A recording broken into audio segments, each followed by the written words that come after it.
Hello students, आज हम लोग करने जा रहे हैं बायोडाइवर्सिटी एंड कंजर्वेशन। ये चैप्टर मोस्टली काफी सारे डेटा से भरा हुआ है। हम लोग डेटा पर ज्यादा ध्यान नहीं देंगे, लेकिन आपके ऑब्जेक्टिव एग्जाम्स में जो भी क्वेश्चंस आ सकते हैं नीट या आईआईटी के लिए, तो वो सारी चीजों पर हम लोग फोकस करते हुए आगे बढ़ेंगे। सबसे पहले बायोडाइवर्सिटी क्या है, क्यों जरूरी है। तो देखो, एक इंपॉर्टेंट चीज ये है कि एडवर्ड विल्सन ने एक डेफिनेशन दी थी, नाम याद नहीं रखना है आपको एडवर्ड विल्सन का। Basically combined diversity of all levels of biological organisations. कई बार हम लोग बायोडाइवर्सिटी सोचते हैं तो बस स्पीसीज के बीच में, फॉरेस्ट के अंदर या प्लांट्स के बारे में, लेकिन जरूरी है कि हम लोग हर लेवल पर इस चीज को सोचें। सबसे पहले जेनेटिक डाइवर्सिटी, एक सिंगल स्पीसीज के अंदर भी काफी तरह की डाइवर्सिटीज हमें देखने को मिल सकते हैं। जीन्स म्यूटेट करते हैं, सेक्सुअल रिप्रोडक्शन के टाइम काफी सारे जीन्स इधर उधर होते हैं। मेयोसिस एक इम्परफेक्ट टाइप का प्रोसेस है, डीएनए रेप्लिकेशन एक इम्परफेक्ट प्रोसेस है। ये सारी चीजों से काफी तरह की डाइवर्सिटी प्रोड्यूस होती है और काफी सारे वेरिएशंस हमें देखने को मिलते हैं even with in a species. Next है स्पीसीज डाइवर्सिटी, जिसे हम लोग मोस्टली डाइवर्सिटी के रूप में देखते हैं कि अलग अलग तरह के स्पीसीज कहाँ कहाँ मिल रहे हैं। और तीसरी है इकोलॉजिकल डाइवर्सिटी, जैसे इकोसिस्टम लेवल पर कहीं डेजर्ट है, कहीं रेन फॉरेस्ट है, कहीं आपने ये चीज खासकर ज्योग्राफी में पढ़ी होगी, जहां पर हम लोग प्लांट्स के डिस्ट्रीब्यूशन पढ़ते हैं अलग अलग जगहों पर। कहीं डेसिडुअस फॉरेस्ट है, कहीं माउंटेनस है। माउंटेन पर भी अलग अलग हाइट पर अलग अलग तरह की चीजें मिलती है, कहीं फर्न मिलता है, कहीं मॉस मिलता है। तो वो सारी चीजें बेसिकली आपकी इकोसिस्टम लेवल की डाइवर्सिटी हुई। Find how many species are there on earth, how many in India. Useless question है, क्योंकि ये काफी पुराना डेटा साइट करके 2004 का डेटा साइट करके आपको एक नंबर दे रहे हैं। याद रखने की जरूरत नहीं है, बस ध्यान में रखिए काफी सारे स्पीसीज पाए जाते हैं बोथ इंडिया में और वर्ल्ड में। फाइन, ठीक है। इनवर्टिब्रेट्स का परसेंटेज ये है, वर्टिब्रेट्स का परसेंटेज ये है। मजेदार चीज ये है कि फिश का जो प्रोपोर्शन है वर्टिब्रेट्स के अंदर वो काफी ज्यादा है, क्योंकि जाहिर सी बात है, क्योंकि लाइफ पहले वाटर में इवॉल्व हुई थी और वाटर में काफी सारी अपॉर्चुनिटीज भी हैं डाइवर्सिफाई करने की। तो वहां पर आपको अलग अलग तरह की चीजें देखने को मिलती हैं as compare to land. Let's say plants के अंदर भी फंजाई और एंजियोस्पर्म सबसे ज्यादा है, बस आप ध्यान में रख सकते हो। इंसेक्ट सबसे ज्यादा है इनवर्टिब्रेट्स के अंदर। Insects actually most versatile type के ग्रुप है among all kinds of organisms living on earth. Fine, ठीक है ठीक है। इतने सारे स्पीसीज, इतने सारे नाम, इतने सारे स्पीसीज, वही बात है। टोटल स्पीसीज हमें रिकॉर्डेड सो फार, हम लोग एक बहुत ही कम नंबर ऑफ स्पीसीज को अभी पहचानते हैं। कई सारे स्पीसीज ऐसे होते हैं जो हमारे पहचानने के पहले ही एक्सटिंक्ट हो जाते हैं, या फिर उन्हें रिकॉर्ड करने के पहले ही वो एक्सटिंक्ट हो चुके होंगे। पर इसीलिए बायोडाइवर्सिटी कंजर्वेशन जरूरी है, जिस पे हम लोग बाद में भी आएंगे। अब हम लोग शुरू करते हैं main part of the chapter, जो है पैटर्न्स ऑफ बायोडाइवर्सिटी। मतलब अगर आप एक ग्लोब को उठाकर देखो और उसमें किस तरह के एनिमल्स मिल रहे हैं, तो आपको किस किस तरह का पैटर्न देखने को मिलेगा। सबसे ऑब्वियस सी चीज जो आपको दिखती है वो है लैटिट्यूडनल ग्रेडियंट्स। जब आप ट्रॉपिक्स या इक्वेटर के पास की जगह देखते हैं तो वहां काफी डाइवर्स स्पीसीज है। वहां पर रेन फॉरेस्ट आपको देखने को मिलते हैं, वेस्टर्न घाट्स देखने को मिलते हैं। लेकिन जैसे जैसे आप दूर जाते हैं, mountain, Antarctica, Himalayas let's say, या यूरोप जैसे, वहां पर डाइवर्सिटी कम हो जाती है इन ऑर्गेनिजम्स के अंदर। इसके क्या कारण है? तो सबसे पहला है speciation is generally a function of time. और इक्वेटोरियल रीजन में जो टाइम मिलता है एक कांस्टेंट एनवायरनमेंट में, वो काफी ज्यादा होता है एज कंपेयर टू टेम्परेट, जहां पर काफी सारे वेरिएशंस आते हैं। कभी कभी आइस एज काफी फ्रीक्वेंटली आए हैं तो वहां ग्लेशियर्स बन जाते हैं, पूरी तरह से जम जाता है। ठीक है। ट्रॉपिकल लैटिट्यूड जैसे मैंने कहा रिलेटिवली अनडिस्टर्ब्ड है काफी सालों से। अगली चीज, tropical environment unlike temperate one are less seasonal, more constant and predictable. आपने देखा, आपने ये चीज एक्चुअली, फिर से मैं ज्योग्राफी के एग्जांपल दे रहा हूँ, क्योंकि इकोलॉजी एक तरह से स्पेशली बायोडाइवर्सिटी और एबायोटिक फैक्टर्स काफी ज्यादा ज्योग्राफी से रिलेटेड है। आपने पढ़ा होगा कि नॉर्थ इंडिया में जिस तरह के extreme cold, extreme hot temperatures होते हैं, वो साउथ इंडिया में देखने को नहीं मिलते। एक, क्योंकि वो सी के पास है तो वहां से ब्रीजेस आती हैं जो बैलेंस आउट कर देती हैं। और दूसरी कि वो ट्रॉपिक्स में एक almost constant amount of sunlight. देखो, ये आपका अर्थ है, ये उसका एक्सिस ऑलमोस्ट टिल्टेड, ये उसका इक्वेटर है। ठीक है। जब ये मान लो सन है, खराब रिप्रेजेंटेशन लेकिन समझने के लिए जरूरी है। जब अर्थ इस तरह से टिल्टेड यानी इस पॉइंट ऑफ अपने एक्सिस पर है, तो नॉर्दर्न हेमिस्फीयर क्लोजर है सन के और सदर्न हेमिस्फीयर फार्दर है। फिर जब अर्थ यहां आ जाएगा तो ये एक्सिस ऐसी हो जाएगी, सॉरी एक मिनट, सॉरी, हाँ, ये एक्सिस ऐसी हो जाएगी। यहाँ पर सदर्न हेमिस्फीयर क्लोज हो गया, नॉर्दर्न हेमिस्फीयर फार हो गया। तो हमें देखने को क्या मिला कि हो सकता है कभी सदर्न हेमिस्फीयर उसके पास हो, कभी सदर्न हेमिस्फीयर उसके दूर हो, कभी नॉर्दर्न हेमिस्फीयर पास हो, नॉर्दर्न हेमिस्फीयर दूर हो। इसके कारण काफी ज्यादा वेरिएशन आता है अमाउंट ऑफ सनलाइट जो रिसीव होती है ट्रॉपिक्स में as compare to temperate lands में। इसके साथ ही क्योंकि अर्थ एक कर्वेचर है, तो उसके ये रीजन्स जो बीच में है they are flatter as compare to same latitudinal difference. अगर हम लोग देखें इस रीजन का, तो सनलाइट अगर ऐसे आ रही है तो जाहिर सी बात है यहाँ पर एक ब्रॉडर एरिया है उसको हिट करने के लिए एज कंपेयर टू दिस। ये थर्ड पॉइंट है जो यहाँ लिखा हुआ है, there is more solar energy available in the tropics which contributes to a higher productivity. हमने देखा था प्रोडक्टिविटी क्या है पिछले चैप्टर में। और क्योंकि ज्यादा सनलाइट है तो more energy available to the plants है to make biomass, more plants है तो मोर एनिमल्स आएंगे, और इसीलिए ओवरऑल प्रोडक्टिविटी इस इकोसिस्टम की बढ़ जाती है as compare to temperate plants जहां पर सनलाइट कम है। ये एक इंपॉर्टेंट चीज है, स्पीसीज एरिया रिलेशनशिप। तो अलेक्जेंडर हम्बोल्ट ने क्या देखा था, नाम आपको याद ही रखना है, कि जब वो एक एरिया डिस्कवर कर रहे थे तो जो नंबर ऑफ स्पीसीज है वो इनिशियली तो इंक्रीज करता है विथ एरिया, लेकिन वो सैचुरेट कर जाता है ओवर टाइम जाकर। ठीक है, वो चीज उन्होंने ऐसे देखी थी कि एक क्वाड्रेटिक टाइप का कर्व, आपने अगर मैथ्स लिया है तो आपको पता है y square is equal to 4a x का ग्राफ ऐसा दिखता है। तो सिमिलरली इसके ऊपर वाले पोर्शन की तरह ही ये दिख रहा है। इसके कारण उन्होंने कंक्लूड किया कि ये जो स्पीसिएशन हमें देखने को मिल रहा है with more and more area of discovery, वो एक लिमिट तक ही चलेगा। और उन्होंने ये इक्वेशन दिया s is equal to C A to the power z। इसका लॉगरिथमिक फॉर्म है log s is equal to log c plus z log a, जहां पर z is the regression coefficient या स्लोप ऑफ द लाइन।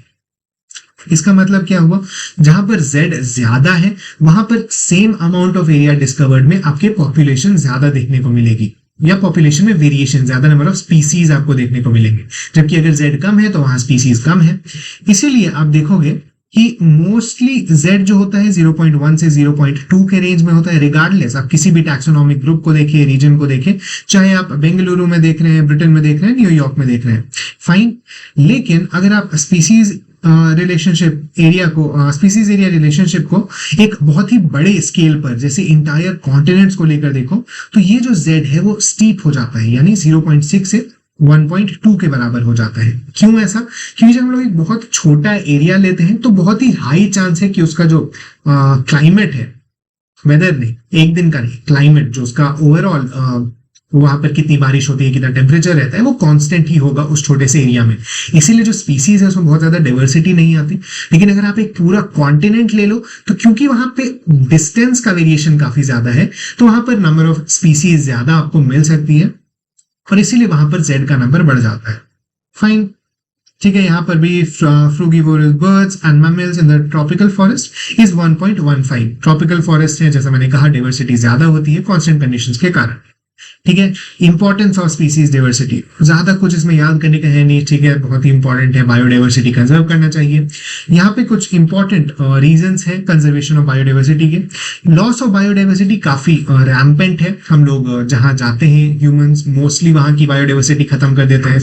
हमने Australia जब colonise किया तो वहाँ के काफी एनिमल्स एक्सटिंक्ट हो गए। हमने जब आइलैंड्स कॉलोनाइज किए तो वहाँ के काफी एनिमल्स, जो भी एंडेमिक एनिमल्स हैं, वो काफी ज्यादा एक्सटिंक्ट हो सकते हैं। ये चीज हमने देखा था टर्टल्स और गोट्स को लेकर भी इकोलॉजी के पहले चैप्टर में, जहां पर गोट्स के इंट्रोडक्शन के कारण वो टर्टल्स एक्सटिंक्ट हो गए थे। Fine, causes of biodiversity loss, तो यहाँ पर एक इविल क्वार्टेट कहा जाता है कॉजेस का। सबसे पहला है हैबिटेट लॉस और फ्रैगमेंटेशन, क्योंकि हम लोग फॉरेस्ट कट कर रहे हैं तो एनिमल्स के पास ज्यादा जगह नहीं है जाने की, या फिर फॉरेस्ट फायर्स हो जाते हैं, या फिर अगर ग्लोबल वार्मिंग के कारण वाटर लेवल्स राइज कर जाते हैं, या ग्लोबल वार्मिंग के कारण आइस कैप्स पिघल जाते हैं, तो हमारे पेंगुइन्स और पोलर बियर्स को प्रॉब्लम हो सकती है। तो इस तरह से हैबिटेट लॉस एक मेजर कारण है बायोडाइवर्सिटी के लॉस का। ओवर एक्सप्लॉइटेशन, अगेन मान लो हमें मस्क डियर की अगर हम लोग बात करें तो मस्क डियर से मस्क निकलता है। किसी कुछ तो कहते, हिंदी में एक काफी फेमस टर्म है उसके लिए, एक सॉन्ग भी है उस पर। तो हाँ, मस्क डियर से मस्क निकलता है, और हम लोग अगर उसे काटते जाएंगे तो काफी डिफिकल्ट है वो उसका सर्वाइवल, और वो मर सकता है। सिमिलरली एलिफेंट्स को मार दिया जाता है उनके टस्क के लिए, तो ये चीज ठीक नहीं है। ठीक है। एलियन स्पीसीज का इन्वेजन, जैसे मैंने कहा गोट इंट्रोड्यूस कर दिया गया था उस केस में, तो वो मर गए थे। यहाँ पर भी Nile perch introduce in lake Victoria in East Africa eventually led to the extinction of ecologically unique assemblage of more than 200 species of cichlid fish in the lake. तो इस तरह की चीजें हैं। अगर आप किसी ऐसे स्पीसीज को इंट्रोड्यूस करते हैं दूसरे लैंड में जिसके वहां पर कोई प्रेडेटर्स ही नहीं है, क्योंकि एक नई स्पीसीज है तो वहां कोई प्रेडेटर नहीं होंगे ऑफ कोर्स, तो इसी कारण से वो मर जाएगा। एक एक्चुअल रीजन है डोडो के एक्सटिंक्शन का भी, कि वहां पर भी कुछ एनिमल्स इंट्रोड्यूस कर दिए गए थे जो डोडो के मेन जो फूड के सोर्सेस थे उसे खा जा रहे थे, और इसके कारण भी उसकी एक्सटिंक्शन जल्दी हुई थी। और दूसरा है को एक्सटिंक्शन, जब हम लोग एक स्पीसीज मारते हैं तो दूसरी भी मर सकती है। इसमें स्पेशली अगर कोई सर्टेन टाइप्स ऑफ ट्रीज है जो खत्म हो जा रहा है तो उसके कारण उस पर डिपेंडेंट सारे एनिमल्स मर सकते हैं। डोडो का एग्जाम्पल एक्चुअली काफी मजेदार है। डोडो जिस आइलैंड पर रहता था वहां पर जो ट्रीज उगते थे एक स्पेसिफिक टाइप के, वो तभी उगते थे जब वो डोडो के द्वारा कंज्यूम होते थे, उसके पेट में थोड़े हाइड्रोलाइज होते थे और फिर रिलीज होते थे, तो सीड्स ग्रो कर पाते थे। जब डोडो की डेथ हुई तो ये माना जाने लगा कि वो ट्रीज भी एक्सटिंक्ट हो जाएंगे, लेकिन बाद में कुछ ऑल्टरनेटिव बर्ड्स को इंट्रोड्यूस किया गया जिसके बाद वो नॉर्मल पॉपुलेशन ला पाए। Fine, why should be conserve biodiversity? तो एक बहुत ही कैपिटलिस्ट टाइप की सोच आपको बोलेगी कि डायरेक्ट इकोनॉमिक बेनिफिट्स है।